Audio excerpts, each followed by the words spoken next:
So what do you want to? Yeah, I can see you. So Yeah, so monkey songs. We got a YouTube person talking there's up. all this information going around about the two songs that have been released. She Makes Me Laugh, the Rivers Como song, and now You Bring the Summer, the Andy Partridge song. My whole point about the criticism, as far as I'm concerned, is I feel that it's a little unwarranted. If you don't like the songs, that's understandable. Everyone has different tastes. Great. Perhaps because, as I stated earlier, I've set the bar lower for my expectations with this album. I really didn't know what to anticipate. I didn't. Therefore, it may be the simple fact of the matter is that I'm enjoying both of these songs, on different levels. I also want to make a point too. If you're gonna criticize, memorize, emphasize. Know your stuff. No, I don't think most Monkey fans out there even know the catalog of Fountains of Wayne, Adam Schlesinger, Jody Porter's on this album, Fountains of Wayne. Brian Young, drummer of Fountains of Wayne. They're both on this freaking album. No Adam Schlesinger. He's got Ivy. Don't think you guys know that. He's also a Tinted Windows. Bunny Carlos, drummer for Cheap Trick. So, know what you're talking about. Andy Partridge, XTC, there are more songs out there than just Dear God. Look it up. That's why you have Google and YouTube. Use the resources at hand, people. This is what's pissing me off the most. They're saying that people are criticizing without knowing the backstory. And my whole point is, guess what? I am a Monkees fan, and I'm also a Fountains of Wayne fan. I can name every single album and every single track of Fountains of Wayne. I don't love every single song, just like I don't love every single Monkees song. Simple as that, folks. But the whole point of this, the monkey sound, especially with You Bring the Summer, what the hell is the monkey sound? Definitively, we can certainly say that Tommy Boyce and Bobby Hart wrote a lot of tunes. The most well-known tunes, the theme song, Clarksville. So yeah, there's a certain sound there. But the point being is really the monkey sound kind of all over the place. That's why you have Mike, who had the country rock, and you have Peter with folky stuff. You had Mickey with rock and soul, and then Davey with Broadway. Do you guys all have forgotten what this band is? It's a conglomerate, a collage of musical influences colliding together, and yet everyone is talking about the sound. What is it? Because I certainly, being the Monkees fan, since 1987, it's 2016, so do the math. I don't know what this sound is, but if anyone feels free to drop by and maybe leave a comment to me, go ahead and do so. But I would rightfully so equally debate you about this sound, which is exactly what I'm trying to do now. There is no effing sound! Get off of your soapboxes. Ah! Beach Boys. Sounds like the Beach Boys. Right. It sounds summery. For all of you out there who maybe know how to use a computer, such as lift up your laptop or desktop or look it up on your phone, hit Google, go to YouTube, you could, search Fountains of Wayne. It Must Be Summer is a song that the Fountains of Wayne people have off of Utopia Parkway, which is their third album. Listen to it. I actually think it sounds a little like this. While Andy Partridge wrote the song, the production that Adam Schlesinger brings sounds very much so like that Fountains of Wayne tune. But then again, like I stated before, you have to know the backstory. That's the thing that pisses me off and that's driving me absolutely crazy, is that you criticize something without knowing where they're coming from. What about the whole Just Us? People are like defending Just Us now. So, when I became a fan, which was the summer of 87, shortly thereafter, Pool It was released. So, Pool It, in my repertoire, in my mind, and in the Monkees Canyon, I have a soft spot for, because it's very sentimental to me. And it sounds very 80s-like. However, there are songs on there on that album, too, that don't, they're not up to par, they're not up to snuff, they're not all that great. So, for Pool It, to me, I don't dislike Pool It. To me, Pool It is not the worst Monkees album. To me, the worst Monkees album is actually Just Us, which came out 96, 97? It was 96, Yeah, yes. We want to get 96. those facts straight. Yes. 96. I mean, it may have been tour was released 97. in wider distribution in 97 at some point, but 96 was the official release date. Anyhow. Release year or whatever. For me, at that point, I had already been a fan for so long. It was the Monkees' 30th we're celebrating. Now we're celebrating the 50th. So there's been 20 years that have passed between then and now. A little clever pun with the Monkey song. Anyways, the point being is that when I'd heard about Just Us and the talk about the album and the making of the album, I was so stoked that actually I placed the bar really high. 1, because I had heard Mike was coming back in the fold. 2, I heard Mike was producing the entire thing. And 3, the title itself, Just Us, it was going to be just them. However, it sucked. As the guys in Psych used to say, suck it. Suck it, yeah. Because I don't know who, out of the 4 of them, all of them collectively, whatever it being, everyone in this world has strength and weaknesses. It's just a matter of fact. Yes. Yeah. Guess what, folks? Mickey Dolenz and Davy Jones, their strengths are not in their songwriting abilities. They are wonderful and awesome vocalists. They certainly are great instrumentalists. Songwriting capabilities? I wouldn't rank so high. And this isn't to me being a diss to the memory or knowledge of Davy or Mickey himself.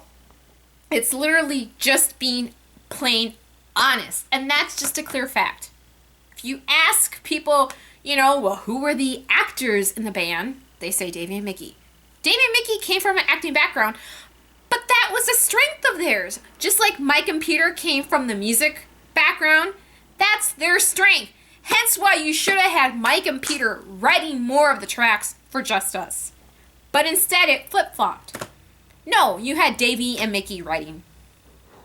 That was a big, big mistake. Huge error. Then you still had Peter, who only had like one track. He was only singing on one track. You had a redone version of Circle Sky, which actually I would disagree with a lot of people. I don't think it's that great. I think it actually, once again, it sucks. It sucks big time. You don't need to rewrite Circle Sky. There's 4 or 5 different versions of Circle Sky to begin with. There's a studio version, the live version that they shot for the film. Mm-hmm. Then there's another studio version that Mike did. They're all available. They're all there on the box sets, on the Missing Link series, and so forth, on the head reissues. So if anyone's interested, go do it. Look it up yourself. But my point being is, I had such high expectations for the album, knowing that Mike was going to be at the helm.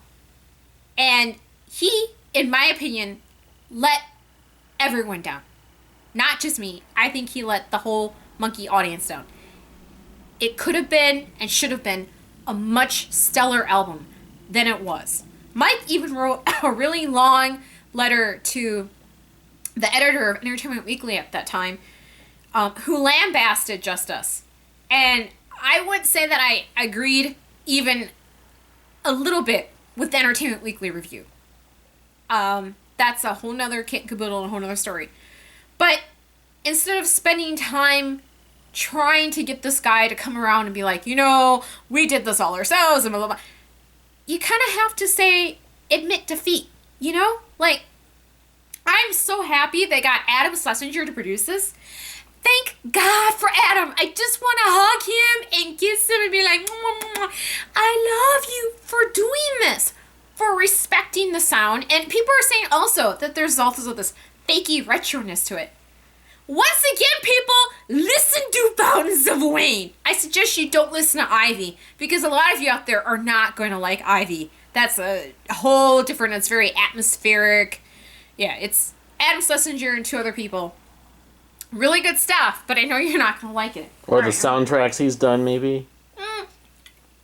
Everyone knows that thing you do. However, he also did music and lyrics. He wrote all the songs for that. That's the Hugh Grant and Drew Barrymore movie that came out a couple years back. I don't remember the date, so don't quote me.